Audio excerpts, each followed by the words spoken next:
써뉴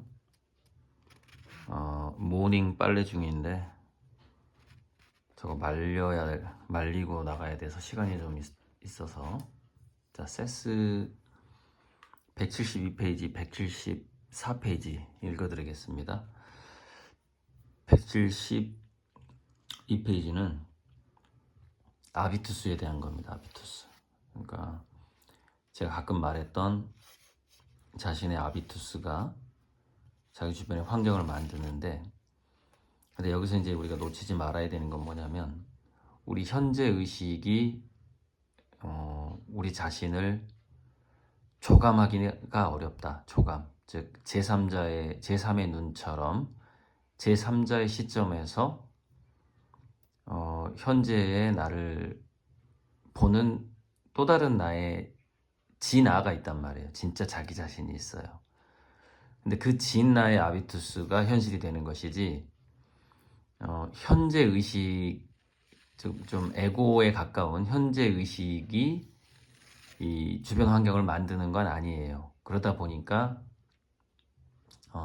이 세상에는 세옹지마라는 것이 생기게 되고, 또 자기가 원하는 것에 정반대 현상이 일어나기도 하고 그러는데, 그것은 우리가 뭐랄까, 그거를 내려놓음 또는 내맡김이라고 말을 하는데, 그 자기 자신을 조감하고 있는 제3의 눈, 진화, 즉 신과의 의식이 연결된 초월적인 자아의 시각을 우리가 신뢰할 필요가 있어요. 그걸 신뢰했을 때, 그 제3의 어떤 초월적 자아를 신뢰했을 때 결과는 사필귀정 내지는 진정한 자기의 어떤 꿈을 이뤄가는 방향으로 가게 되는데, 그 길이 좀 꼬불꼬불할 수는 있어요. 자, 172페이지하고 174페이지 읽고 마무리하겠습니다. 물질이란 주제를 제일 먼저 다루는 이유는 세스의 이론을 이해하는 데 기본적인 토대가 되기 때문이다. 세스는 우리가 마치 숨을 쉬듯 자의식이 없는 상태에서 물질 우주를 만들고 있다고 말한다.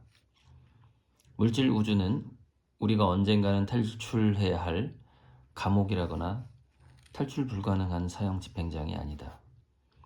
우리는 3차원의 현실에서 작용하며 자신의 능력을 키우고 다른 사람들을 돕기 위해 육체적 물질을 만든다. 굉장히 중요한 문구인데요. 지금 우리가 집중해야 되는 두 가지가 있다면, 이 세스는 뭐라고 표현을 하느냐, 자신의 능력을 키우고 다른 사람들을 돕기 위해서 현재 이 육체가 존재한다라는 것이죠. 이 두 가지. 요게 뭐냐면은, 이제 예전에 천사들이, 그러니까 스웨덴보르그 천국과 지옥, 스웨덴보리가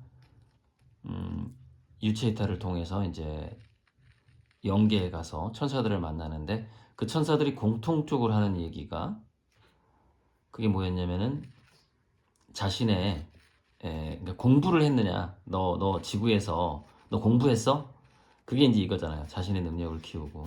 또 하나, 너 사랑했어? 이렇게 물어본다는 거죠. 너 공부했어? 너 사랑했어? 이거예요.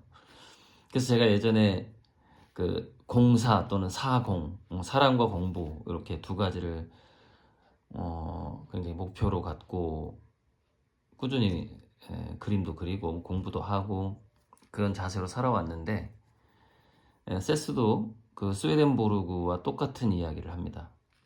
그래서 이 3차원의 지구상의 현실이 자신의 능력을 키우고 자기 개발을 하고, 그 자기 개발의 또 어떤 결과는 다른 사람을 돕기 위한 것으로 마무리가 돼야 된다는 것이죠. 자, 계속 읽겠습니다. 육체적 물질은 우리 자신의 욕망을 위해 만들고 조형할 수 있는 플라스틱과 같다. 의식은 한번 쏟아부으면 변화가 불가능한 콘크리트가 아니다. 우리는 이러한 사실을 깨닫지 못한 채 자신의 관념을 물질적 현실에 투사하고 있다. 육체는 자신에 대한 생각들이 물질화된 것에 불과하다. 우리는 모두 창조자이며 이 세상은 합동 창조물이다. co-creator라고 그래요. co-creator. 우리는 조물주 창조자와 함께 자기 자신의 평행 우주, 하나의 우주를 만들어가고 있는 것이죠. 자, 우리는 상황에 끌려다니지 않는다. 우리 스스로 상황을 만들고 거기에 반응하는 것이다. 여러분은 어린 시절의 환경이나 성장 배경에 좌우되지 않는다. 그렇게 되리라고 믿지 않는 이상 말이다. 그런데 이제 이런 믿음이 굉장히 많죠. 이게 이제 하나의 뭐 인과응보에 대한 생각이라고 볼 수 있는데, 카르마 같은 건데, 그 또한 절대적인 법칙은 아니라는 것이죠. 84페이지. 우주의 내적 생명력을 사용해 육체라는 물질을 창조한다고 해서 우주의 창조자가 되는 것은 아닙니다. 여러분은 단지 자신이 아는 물질적 세상의 창조자일 뿐이죠. 화학 성분들 자체가 의식이나 생명을 만들어낼 수는 없습니다. 과학자들은 의식이 먼저 생겼고 그 후 형상을 진화시켰다는 사실을 직시해야만 합니다. 육체의 모든 세포는 개별적인 의식을 갖고 있죠. 체내 모든 장기 사이에는 의식적인 협조가 이루어지고 있습니다. 자, 이 부분을 제가 이제 최근에 전자생리학이라든가 에너지의학 쪽에서 계속 확인하고 있는 부분입니다. 그러니까 어떻게 집신벌레가 저렇게 영리할 수 있는가? 단세포 생명체인데, 그거는 뭐 촉근 원자, 밀입자에서부터 이미 지능을 갖고 있다는 것이죠. 자, 계속 읽겠습니다. 분자와 원자, 심지어 그보다 더 작은 입자들도 응축된 의식을 갖고 있고, 이들이 합쳐져 세포를 형성하면 개체적인 세포의식이 만들어집니다. 그러한 결합은 원자와 분자가 단독으로 얻을 수 있는 것보다 훨씬 많은 경험과 성취를 얻게 해주죠. 이 과정이 무한히 이어져 결국 육체적 메커니즘을 이룹니다. 그러므로 아무리 작은 입자라도 나중에 수백만 배로 증폭될 개인성과 능력을 갖고 있습니다. 지금 이 발언이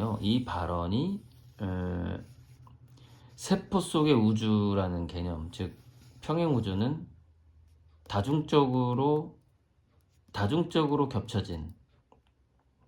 겹쳐질 수도 있고, 병렬적으로, 그 다음에 프랙탈적으로 러시아 인형처럼 안에 또 다른 우주가 있고 그 또 다른 우주 안에 또 우주가 있고, 이렇게 그걸 뭐라고 해야 되지? 그래? 다층도 괜찮을 것 같고, 그런 식으로 프랙탈적이라는 표현이 가장 제가 공부한 바에 의하면 가장 정확한 표현이라서, 자, 프랙탈적인 평행 우주가 있을 수 있는 이유가 뭐냐면, 이 작은 입자가 하나의 의식을 갖고 있기 때문에 하나의 우주를 만들어 버릴 정도로 개인성과 능력을 갖고 있다. 아무리 작은 입자라도 그 작은 입자가 우주가 되어버릴 수 있다. 이렇게 한번 해석해 볼 수도 있거든요. 자, 물질은 정신 에너지를 건축용 블록처럼 이용 가능하도록 조작하고 변환할 수 있는 매체입니다. 육체적 물질은 여러분의 차원에서만 겉모양을 유지하는 것처럼 보일 정도로, 즉 그 차원에서만 지속적으로 지각될 정도의 응집력만 갖추고 있을 뿐이죠. 예전에 깜빡이는 우주라는 그런 책이 있었는데, 우리가 형광등이 깜빡이는 것을 눈치채지 못하듯이 우리 육체 자체가, 우리의 삶 자체가 생겼다 사라졌다 생겼다 사라졌다의 반복, 그 깜빡거림이 있는데, 그 깜빡거림을, 그러니까 틈이 굉장히 많겠죠. 시간적인 공간적인 틈이 많은데 그것을 우리는 이제 느낄 수가 없는 것이죠. 왜냐면은 이 차원에서만, 현실 차원에서만 지속적으로 지각될 정도의 음직력만 갖추고 있다. 이 표현이 그 표현인 겁니다. 자, 물질은 지속적으로 창조되고 있지만 그 어떤 사물도 그 자체로 지속성을 지닐 수는 없습니다. 이를테면 물체의 상태가 세월이 지나면서 안 좋아진다는 것은 잘못된 생각이죠. 대신 물체의 패턴을 이루는 심령 에너지가 지속적으로 재창조를 이룸으로써 겉모양을 더욱 확고하게 혹은 취약하게 구성합니다. 여기서 이제 우리가 그 노사연의 노래도 있지만 우리는 뭐 늙어가는 것이 아니라 익어가는 거라는 표현 노래가 있던가. 이 나이 들어감에 대한 이제 늘 재해석을 해야 돼요. 그런 부분을. 저도 이제 50대이기 때문에 그거는 재창조를 하는 건데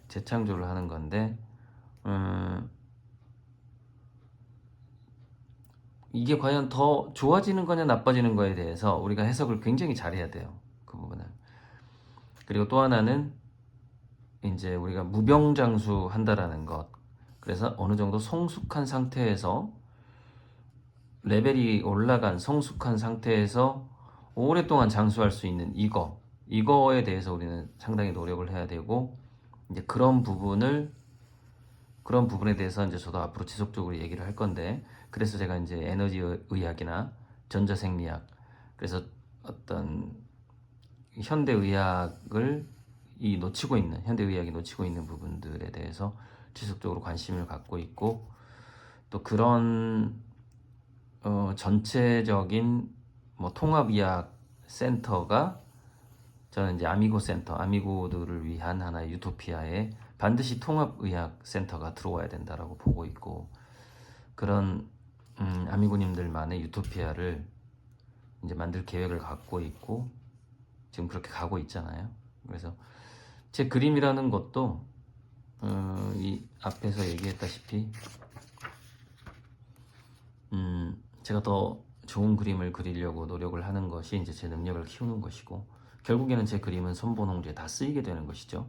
다른 사람들 돕기 위해서 그 그림이 등장을 하고 있는 것이죠. 써니요?